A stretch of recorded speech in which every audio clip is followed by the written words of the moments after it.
What's good, everyone? You are now tuning in to Life with Sadie Andre.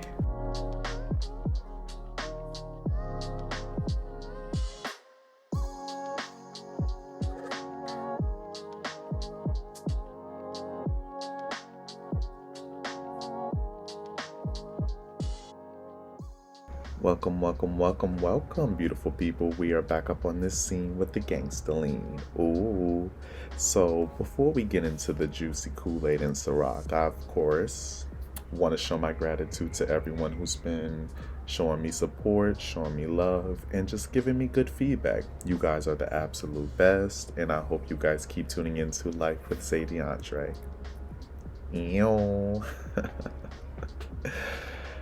So, now, I hope you guys got your Kool-Aid, your Ciroc, or whatever it is you guys like to drink. I'm not really a drinker, but that's what I like to drink. So, it'll get you right. It'll get you together. Trust me, it's really good. Now, let's get into the tea. So, this episode, I'm going to be talking about why I felt like I was never enough. I'm going to talk about why do I think other people may feel the same way. I'm also going to discuss if that may be a reason why I have been single for so long. And I'm also going to discuss if me feeling like, well, my past relationships have made me feel like I was never enough. So by the end, I will discuss all of that. So let's get into the first question. So, honestly, I really felt like I was not enough because of the simple fact that I had so many issues. And you guys know, like, from the beginning, like, my bad attitude, insecurities, being bullied, all types of stuff like that. But when it comes to me not feeling like I'm enough, I feel like it's because I didn't accept who I was. I didn't feel like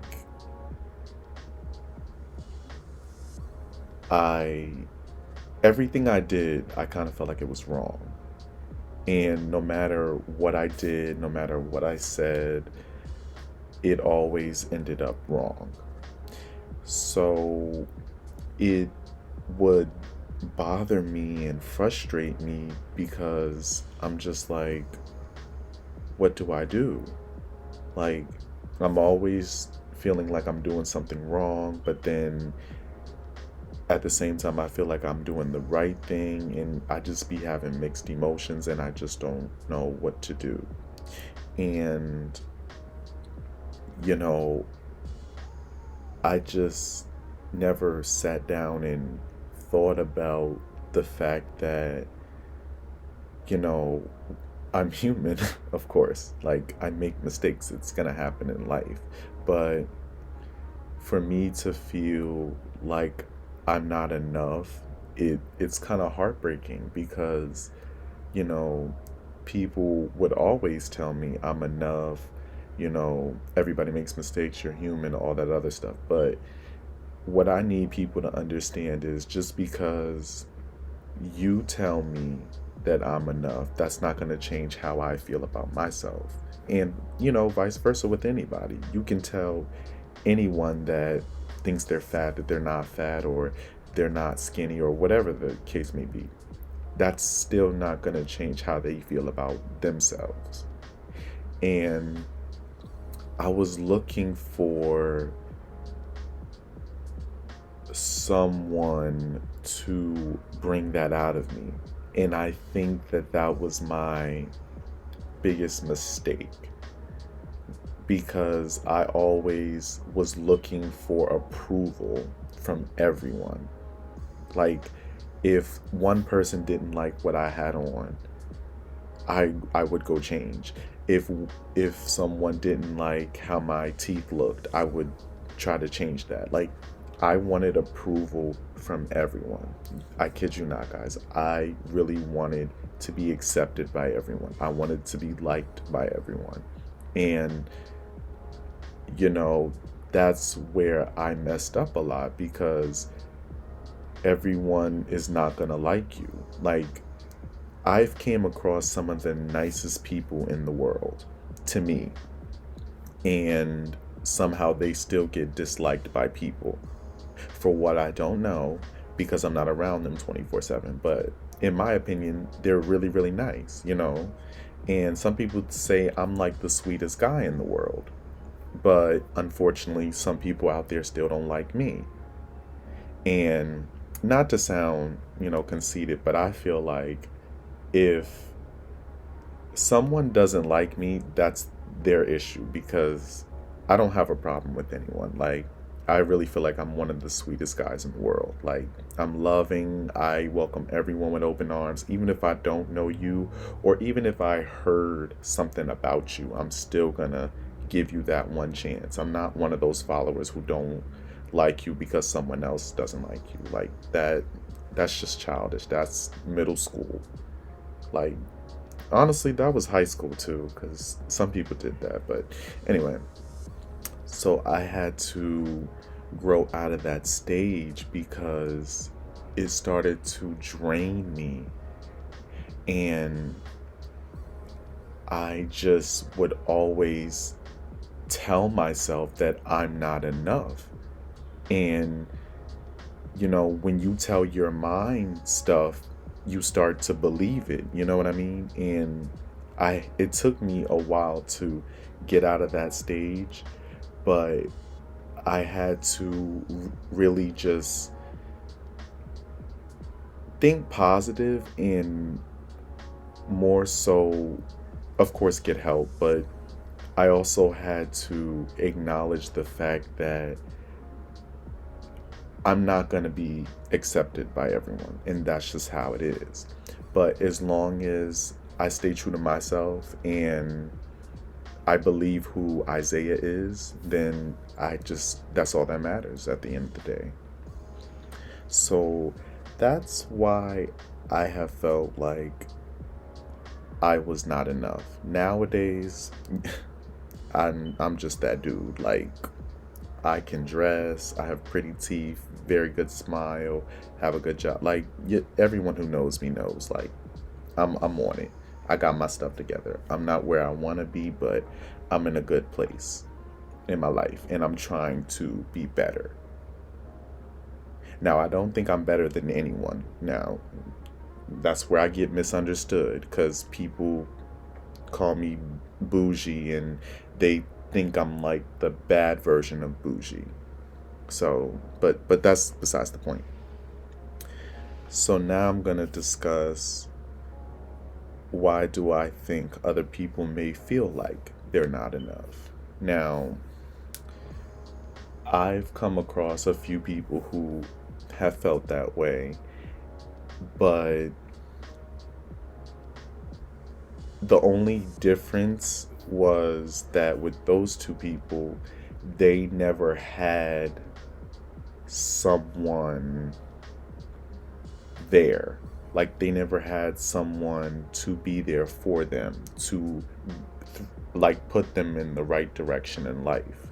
So they just told themselves they're not enough, and that's what they believed. And, you know, when you tell your mind certain things, you just roll with it and you believe it, and you don't think about other stuff because that is where your mind is. And you know eventually you're going to take it to heart because you're really going to start getting emotional, breaking down, all types of stuff like that. And I'm a victim, so I can empathize with these people as far as the breakdowns and feeling like you're not enough.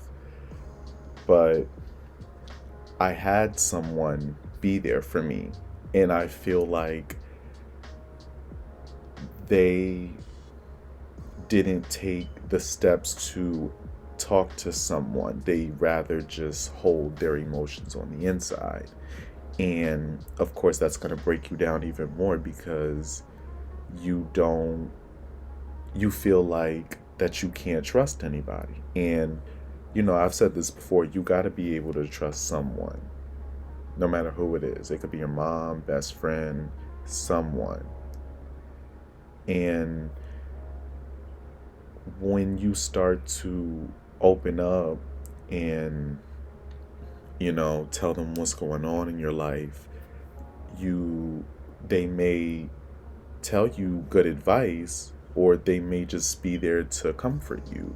Like, I've said this once again before. You can sympathize with anyone, but you can't empathize. So if someone you're talking to hasn't been through it, how can they empathize with you? They can sympathize, of course, but they can't empathize because they haven't been through it. They don't know how that feels. Now, you can talk to me because I've been through it. I know how that feels. So, of course, I can give you advice on what you should do, what you shouldn't do, because I've been through it. I can empathize with you, you know?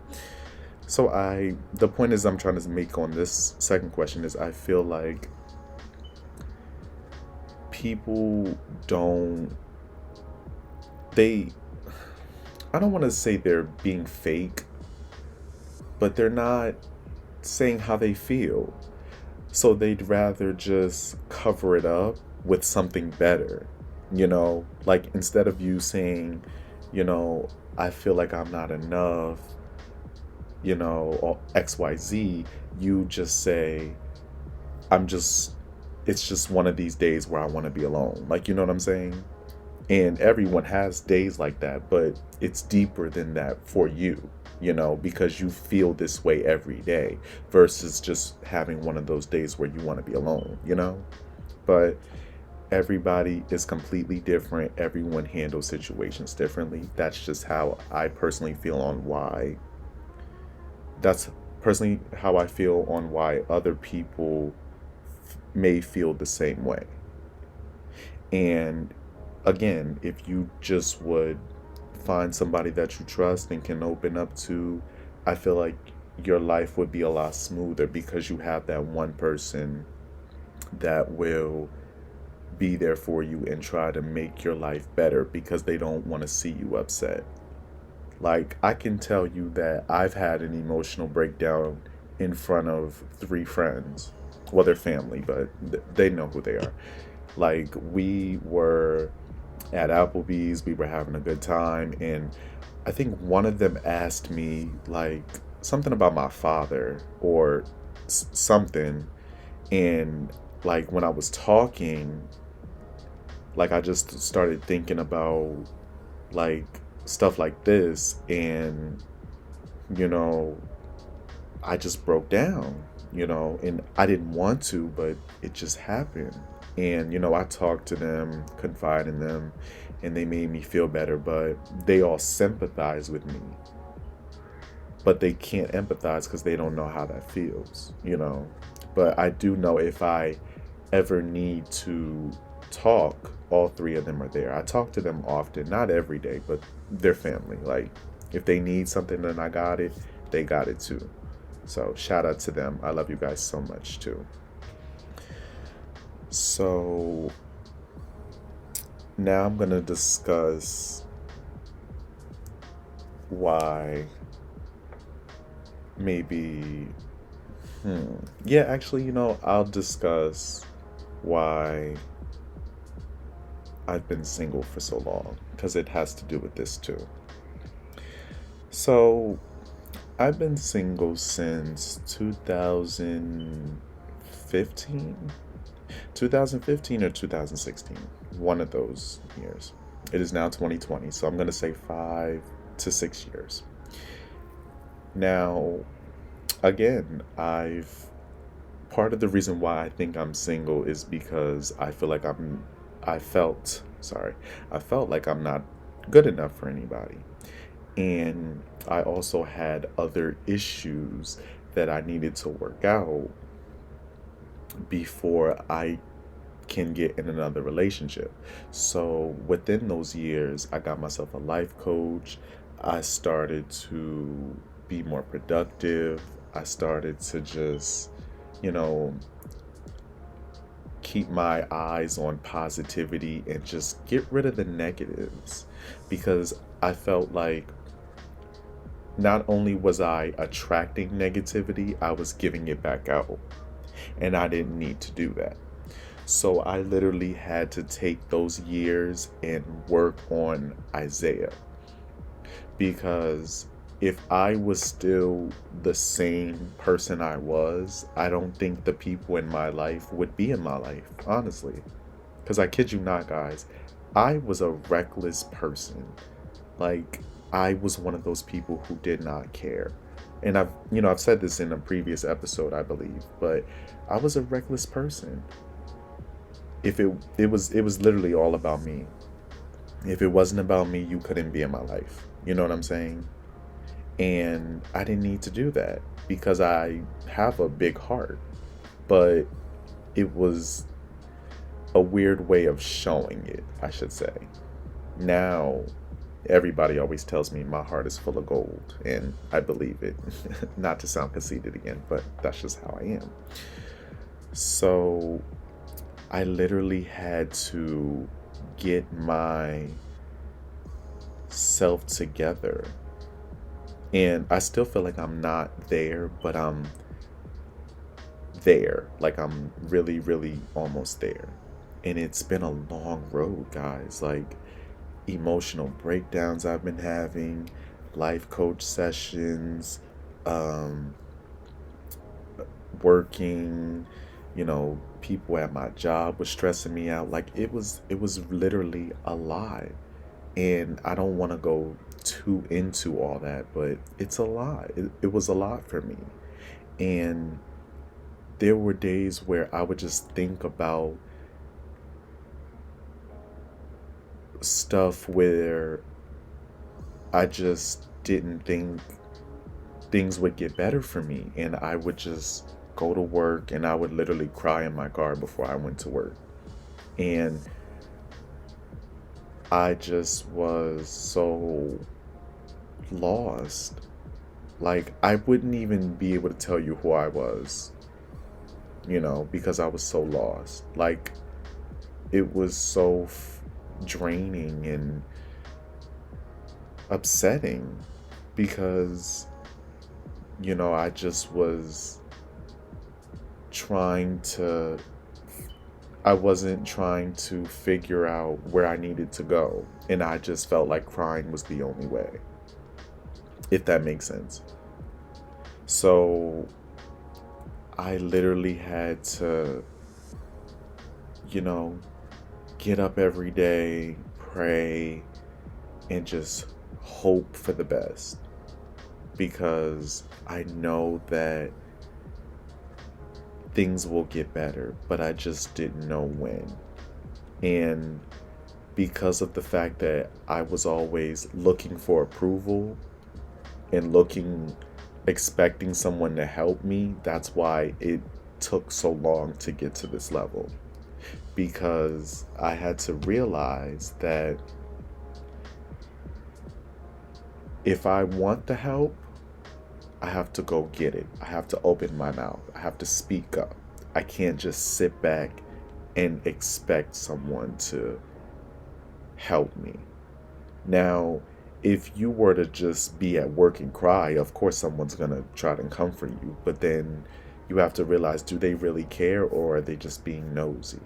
You know what I'm saying? So I I haven't had a breakdown at work for a while, and I don't plan on it, but that's why I was getting all my emotions out first before, it was time to go to work, because I didn't want anyone to see me down. I didn't want anyone to see me crying, any of that. Because, I've come across a lot of people who claim that they care about you, but they really don't. So you just gotta stay to yourself when it comes to certain things like that. Well, at work, because It's not worth it. Cause and then people just comfort you and then tell all your business. So it's kind of like, why did you comfort them in the first place? Like, but whatever.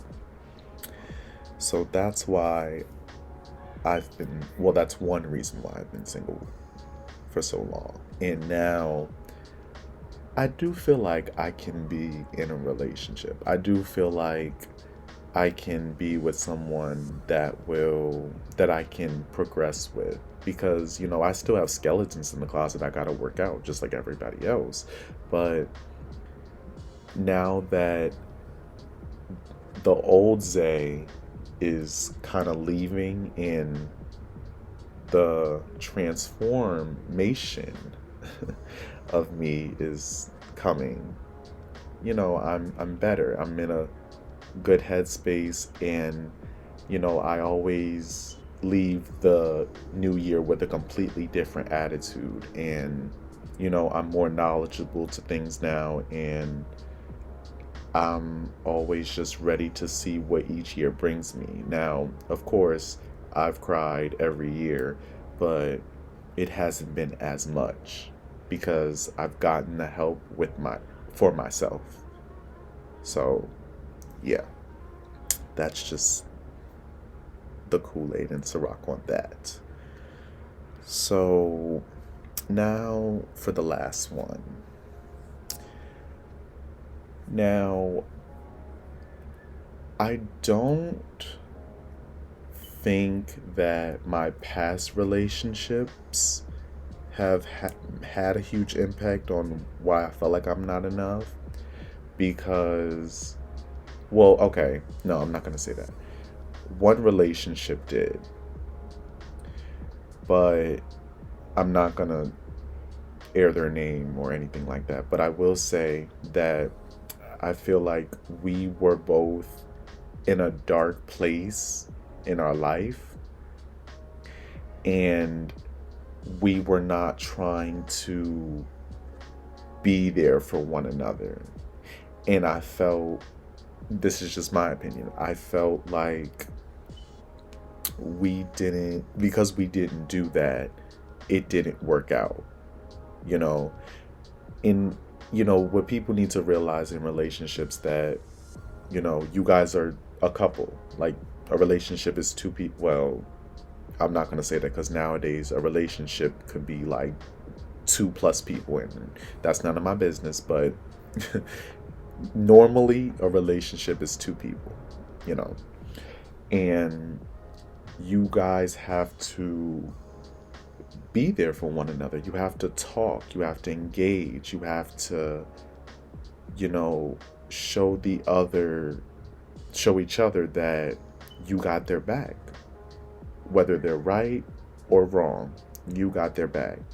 And I think the problem with us was we were so focused on kind of making each other happy that we didn't really realize the problems that we had within ourselves, which is why we would always argue, or sometimes I would take my anger out on that person, or and vice versa, and that's not okay. So when we got to, the breaking up stage, it wasn't hard for us to let each other go, because again, we had so much problems within ourselves that we had to work out. Now, I can't speak for that person. I don't know if they were working on themselves. I don't know if they're still the same. We don't really communicate like that. But for me, I can say that from me spazzing out on all the time to having an attitude and, not really telling the person I was dating how I was feeling, I changed a lot, because now I don't hold how I'm feeling back. And now I'm getting to a stage to where I have to just think about what I want to say before I say it, because before I would just say whatever came to my mind, and I didn't care if it hurt your feelings, and that's wrong. So now you know, I just hope that, that they're in a good space in their life, that they can be good for the next person. I don't wish no ill on the person, but, we've had this conversation before, but I'm just letting you guys know that, one relationship has made me feel like I wasn't enough because I was trying to do everything and beyond to make them happy, that I wasn't caring about my happiness. And I'm sure some of you guys can relate to that. Like, when it comes to a relationship, you would rather them be happy than yourself, and that's not okay. And then I feel like when you do that, they kind of are used to it. So when you kind of stop, then they start feeling some type of way. But you can't be mad because you were doing it for so long. So that's just how I feel about that. But, going forward, you just have to acknowledge the fact that you're enough. I've said this before, you are enough. How you feel deserves validation. Don't let anybody in this world make you feel like you're less than who you are, because I've dealt with that. It's not a good feeling. There were times where I just felt like I would never, ever be okay again. Like, I'm so happy with how I am now because I've gotten the help, y'all. I don't want to cry. But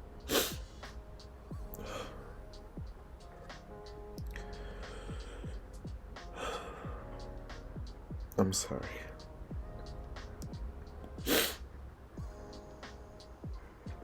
I just had to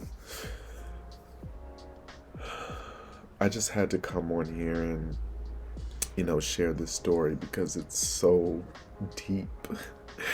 It's so deep for me because I don't know where I would have been if I didn't get the help that I needed.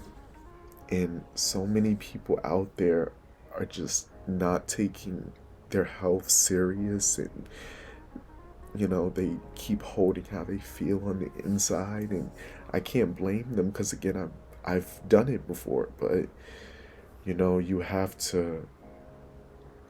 really have to start speaking up, y'all. You really have to.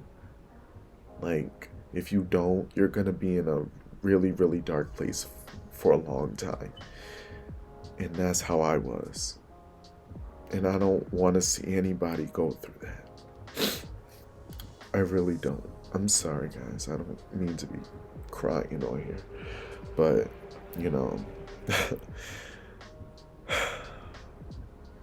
it was just a long process, y'all. It really was. But I get up and I thank God and I thank Him for the loved ones in my life. And I'm just so glad that He didn't give up on me. And I'm so glad that I can share this with you guys because I never felt like I would be able to talk about it with anyone, even my life coach. But, I did. And again, I'm proud of myself. And, I just